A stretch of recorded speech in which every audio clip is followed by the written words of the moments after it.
Today we were joined by Quinnipiac first baseman and pitcher Sean Swenson.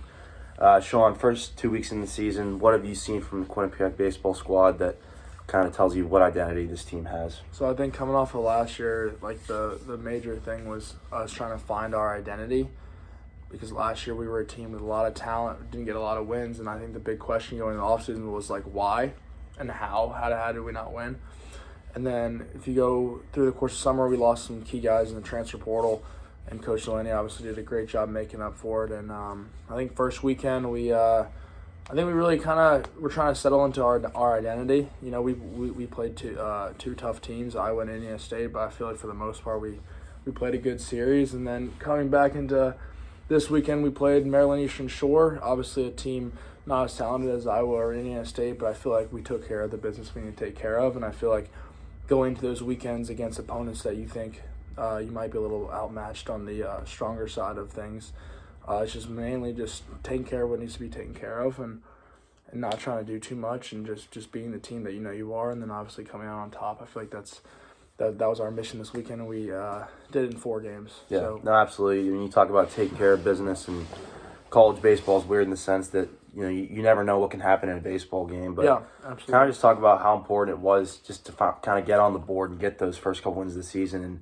in your opinion, what kind of momentum does it create going into the next few weeks of non-conference play and eventually going into conference play and MAC play? So obviously our main focus this year is conference and winning that MAC tournament, but I feel like a lot goes into winning that MAC tournament before the conference play starts, and I feel like getting those initial wins on the board is huge for our program. Obviously, we've had a rough couple of years since our 2019 regional appearance, and I feel like not only getting a few wins this weekend, but getting an entire sweep of a weekend brings a lot of momentum going to a tougher opponent this weekend, Elon, and then obviously the next few weekends before we get into conference play. I feel like it was a big morale booster for the team, and we're all able to get comfortable and settle into our identity. And obviously for Coach Delaney as well, he wants to win as much as we want to win, if not even more, obviously, just given the type of person he is. And I feel like just getting that for him and getting his first sweep in a few years is huge for our program, and especially our team chemistry. Yeah, definitely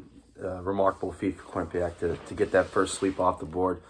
Looking at this week, obviously it's going to be a quick turnaround, a couple days of practice before the Bobcats head down south to Elon. Kind of talk about what these next couple days will be like in practice, talking about the hitters and kind of what you guys will be looking at in the cages. Pitchers will be getting their work in, keeping their arms fresh the weekend. But take me through a normal hitter's routine for Quinnipiac Bobcat hitter. So typically, obviously, in the offseason, it's very subjective to kind of just like our workload and stuff. But I feel like going week to week, there's a lot of adjustments, even off of 4 games that we ended up winning.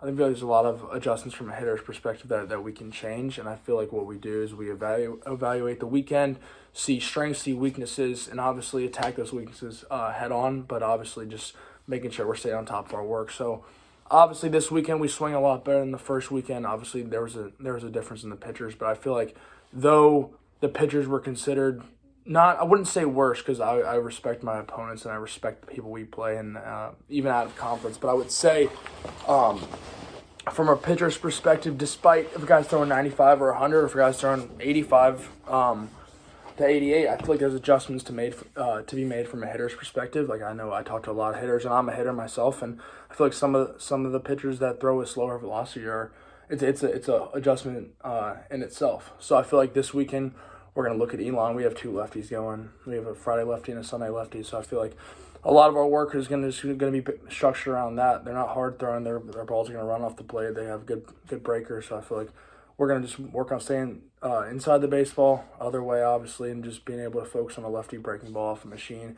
Obviously, our pitching staff, we only have a few lefties. So I feel like one big crucial point that we could all work on is just seeing lefties spin more. It's not something we see a lot, and it's not something that we see a lot of good spin. It's definitely not a common theme in college baseball, Absolutely. lefty spin. But last question, Sean, talking about adjustments and talking about, obviously baseball being a game of up and down, being a game of failure.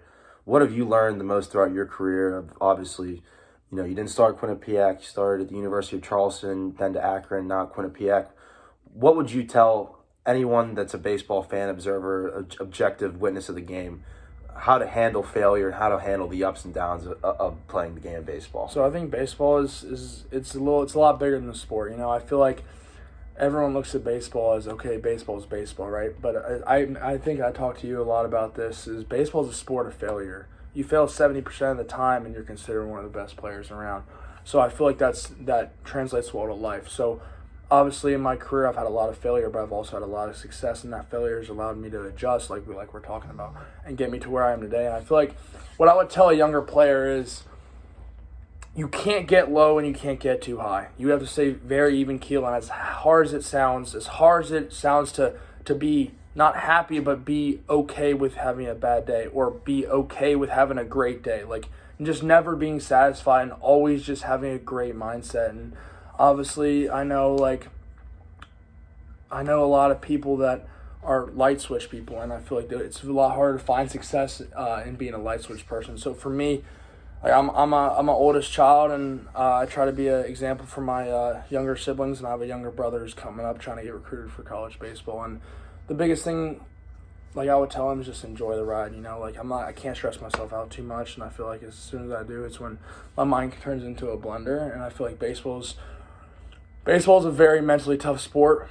I feel like the best basketball shooters out there are going to shoot 60-70% all the time. The best baseball hitters are gonna get hits 25 to 30% of the time and be considered good hitters.